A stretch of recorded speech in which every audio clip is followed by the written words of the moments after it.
সম্মানিত কৃষক ভাইরা, আসসালামু আলাইকুম। আপনারা যারা সরিষা চাষ করেছেন বা সরিষা চাষ করবেন এই এরকম ভাবছেন, তারা অবশ্যই বেশ কিছু জিনিস খেয়াল করবেন যে আমার সরিষাটা যাতে খুব তাড়াতাড়ি বড় না হয়ে যায়, আবার খুব ধীর গতিতেও না আগায়, যাতে মিডিয়াম মাত্রায় থাকে সেভাবে কাজ করবেন। দেখেন, আজকে আপনাদের যে ইটি দেখাচ্ছি আমি, এটি একটি চারটা সির হবে আর কি। এই ইটাতে চারটা সির হবে। এটা হলুদ শস্য আর কি।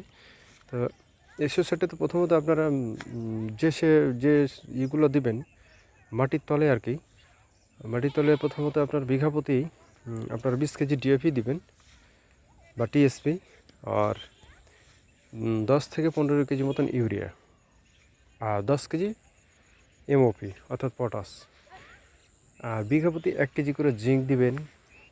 তারপরে বোরন দিবেন। তারপরে আপনার থিওভিট দিলে দিবেন, না হলে সেটা অতটা মুখ্য বিষয় নয়। তো এইটা দিয়ে আপনারা প্রথমত চাষ করে জমিটাকেই করে নেবেন। আর বিশেষ করে সরিষাটা এমন একটা ফসল যেটা লাগাতে মানে ছিটানোর পর থেকে যে মনে হয় যে হয়ে যাবে সেটা না, বা ধীরে ধীরে হবে। আর এর বীজটা অঙ্কুরোদ একবারে সূক্ষ্মভাবে হয়, যেটা আপনার একটু মাটিতে যদি রস না থাকে, যদি মাটিতে রস না থাকে, তাহলে সেভাবে দ্রুতভাবে হবে না, মানে অঙ্কুরোদ হবে না, অর্থাৎ ফুটে উঠবে না। অবশ্যই মাটিতে যাতে বাতাল থাকে সেদিকে খেয়াল করতে হবে, এবং সঠিক বাতালে রস থাকা অবস্থায় আপনারা করবেন,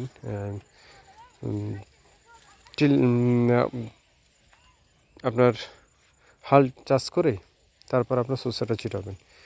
আর যাদের মাটি একবারেই হয়তো রস নাই, বা মনে করছেন যে হয়তো বাতাল করে তারপরে করব, বা রস পানি দিয়ে তারপরে আপনার করব, ওই শস্যটা বুনবো, বীজটা বুনবো, সেটাও হবে। আপনারা ছিটানোর পরে দেখবেন যে সরিষা যখন আপনার ঠিক এই যে দেখেন, কিছু কিছু সরিষা আছে ছোট অবস্থায়, আমি দেখাই।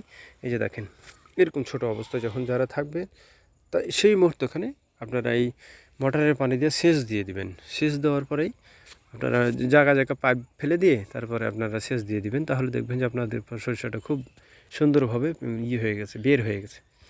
এবং যে বিষয়টাই করেন, অতিমাত্রায় কোনো বীজ প্রয়োগ করবেন না, বা ভিটামিন কোনো প্রয়োগ করবেন না। যে এটা মাথায় রাখবেন, যে কোনো জিনিস অতিমাত্রায় ভালো না। অতিরিক্ত যখন কোনো কিছু প্রয়োগ করা হয়, সেখানে লাভের চেয়ে বরঞ্চ ক্ষতিটাই বেশি হবে। আর দেখেন, এই শস্যটা আপনার মাত্র 2 বার স্প্রে করা আছে।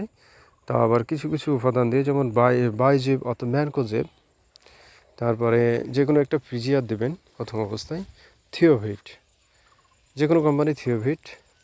তারপরে দ্বিতীয় ধাক্কায় দিবেন, বা দ্বিতীয় অবস্থায় থাকা ওই দিবেন যে জিঙ্ক দিবেন, 16 বার বোরন দিবেন, চিলেটেড জিঙ্ক যেটা বলা হয়, 16 বার বোরন জিঙ্ক। তারপরে আপনার ওই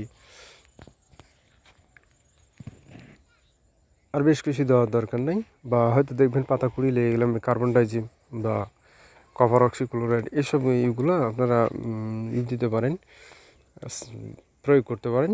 দেখবেন যে আপনার এইটা খুব দ্রুত গাছের রোগবালাইটা চলে যাবে।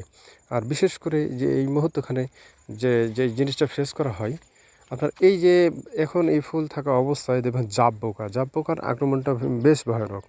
এরা যেখানে লাগবে সেখানেই আপনার ইটিকে ধ্বংস করে ফেলবে।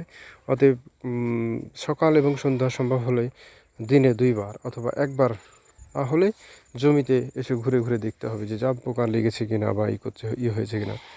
এই জিনিসটাকে চেক দিতে হবে খুব দ্রুতভাবে, যাতে আমাদের এই শস্যটা ইটা না খেয়ে ফেলে। তো ভিউয়ার্স, আর আজকের মতো এইখানেই আমি করব, বেশ কিছু নিয়ে যে করব আলোচনা, আর ইতি টানবো যে আর অন্য কোনো ভিডিওতে হয়তো অন্য কোনো ফসল নিয়ে আপনাদের মাঝে আবার উপস্থিত হবে। তো এই প্রত্যাশায় আপনারা ভালো থাকেন, এবং আমার এরকম ভিডিও আরও যদি পেতে চান, তাহলে আমার চ্যানেলটিকে অবশ্যই সাবস্ক্রাইব এবং পাশে থাকা বেল বাটনটি চেপে নতুন নতুন ভিডিওর জন্য অবশ্যই অপেক্ষা করবেন। তো তো ঠিক আছে, ভালো থাকবেন। আসসালামু আলাইকুম।